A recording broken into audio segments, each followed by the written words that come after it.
Hoje, a gente vai falar de João Batista, o profeta que não buscava seguidores, mas apontava para alguém maior, a voz que ecoa no deserto e atravessa os séculos. Ele foi anunciado por um anjo, nasceu de um milagre, viveu no deserto e preparou o caminho para o Messias. Vamos mergulhar na fascinante e intensa história de São João Batista. O profeta que ousou confrontar reis, batizar o próprio Jesus, pagar com a própria vida. Você já se perguntou por que celebramos o nascimento de São João Batista no dia 24 de junho? Por que esse nome ecoa nas fogueiras das festas juninas, nas tradições populares e até mesmo nas escrituras sagradas? Prepare-se, porque essa história vai além da religião. É um relato de coragem, de fé e de um chamado que ecoa até hoje. Nos tempos do rei Herodes, quando a Palestina estava sob o domínio romano, vivia um sacerdote chamado Zacarias, casado com uma mulher chamada Isabel. Ambos eram justos, mas não tinham filhos. Isabel já era idosa, e a esperança de um herdeiro parecia impossível. Foi então que, durante uma de suas funções no templo, Zacarias recebeu a visita do anjo Gabriel.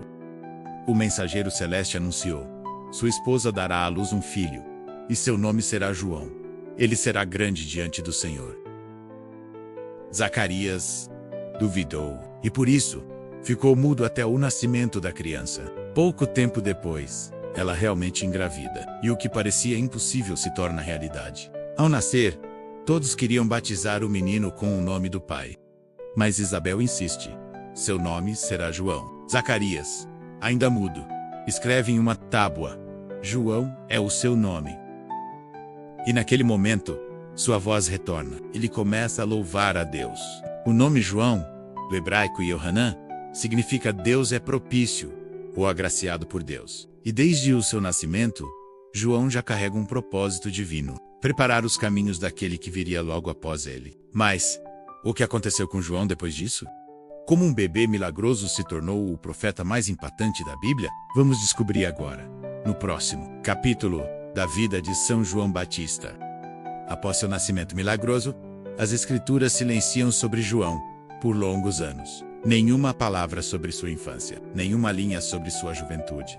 Tudo o que sabemos é que ele desapareceu, retirou-se para o deserto, um lugar de isolamento, de provações, mas também um lugar de encontro com Deus. Anos depois, João reaparece, irreconhecível, vestido com pelos de camelo, um cinto de couro na cintura, alimentando-se de gafanhotos e mel silvestre. Não vivia entre os homens, mas sua voz ecoava entre as multidões. Às margens do rio Jordão, João começava a atrair todos os olhos: fariseus, soldados, mercadores, lavradores, homens e mulheres comuns. E sua mensagem era direta, crua, urgente: arrependam-se, pois o reino dos céus está próximo. João não prometia bênçãos. Ele oferecia fogo, transformação, renúncia. João batizava com água, mas avisava: depois de mim virá aquele que é mais poderoso, que batizará com o Espírito Santo e com fogo. Cada mergulho nas águas do Jordão era um renascimento, não um ritual, mas um grito de ruptura com o mundo. Até que um dia, ele apareceu. Jesus de Nazaré surge diante de João, sem alarde e sem fama. João hesita e diz: eu é que preciso ser batizado por ti, e tu vens a mim. Mas Jesus insiste e João o mergulha. Naquele instante, os céus se abrem, o Espírito Santo desce em forma de pomba, e uma voz ressoa: este é o meu filho amado, em quem me comprazo. Mas o que aconteceu depois daquele batismo mudou tudo. João se tornaria um alvo. Sua voz passaria a incomodar os poderosos. João havia conquistado o povo, mas despertado o medo nos palácios. O nome que ecoava entre as fogueiras da fé também ecoava nos corredores do poder. E quem governava a Galileia naquela época era ele, Herodes Antipas, filho de Herodes, o Grande. Herodes era um governante astuto, mas frágil diante dos próprios desejos. E foi exatamente por seguir seu desejo que cruzou a linha da moral. Ele se casou com Herodias. Ela era mulher do seu próprio irmão Felipe, uma união que escandalizou até os impérios. Mas foi João Quem ousou dizer em voz alta: não te é lícito possuir a mulher do teu irmão? A sentença não veio de imediato, mas o incômodo já era irreversível. Herodias, humilhada publicamente, alimentava o rancor. Herodes, dividido entre o respeito pelo profeta e a vergonha diante da corte, manda prendê-lo. João agora está só, atrás das grades. A voz do deserto silencia, mas sua presença ainda ecoa nos corredores do palácio. Ele vai secretamente até João Batista. Ele escuta, respeita a opinião, mas teme. E então, chegou o banquete, a noite do aniversário do rei. O vinho corria, as risadas ecoavam, e entre a música e o orgulho, ela entra, a jovem Salomé, filha de Herodias, bela, letal. Herodes, tomado pela vaidade, diz diante de todos: pede-me o que quiseres, até a metade do meu reino. Salomé vai até a mãe e volta com um pedido que congela a sala. Exijo a cabeça de João Batista. João é levado ao pátio. Um carrasco se aproxima. Não há súplicas, nem gritos, apenas a fé de um homem que cumpriu sua missão. Em instantes, a cabeça do profeta é servida em um prato de prata. Mas o fim de João não foi o fim da sua mensagem. O legado eterno do profeta que ousou enfrentar reis e preparar o caminho para o Salvador. Ele deve crescer e eu diminuir. João 13:30. João foi silenciado, mas sua voz não se calou.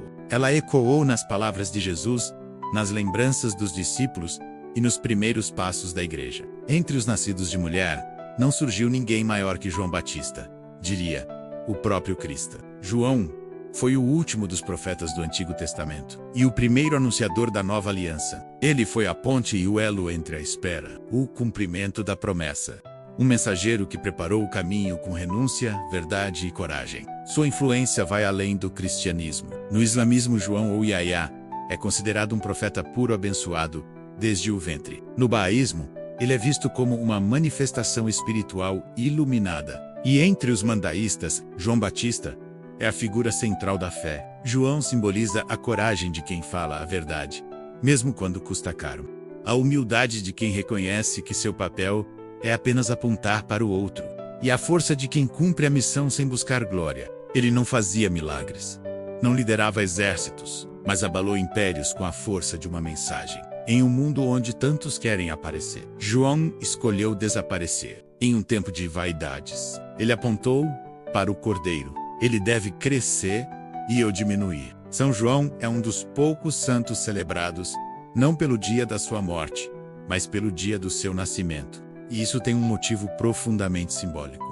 Segundo o Evangelho de Lucas, João nasceu 6 meses antes de Jesus, e como o nascimento de Cristo é celebrado em 25 de dezembro. João Batista é lembrado no dia 24 de junho, exatamente 6 meses antes. A festa de São João não nasceu no Brasil. Ela nasceu na Europa, como uma antiga celebração do solstício de verão.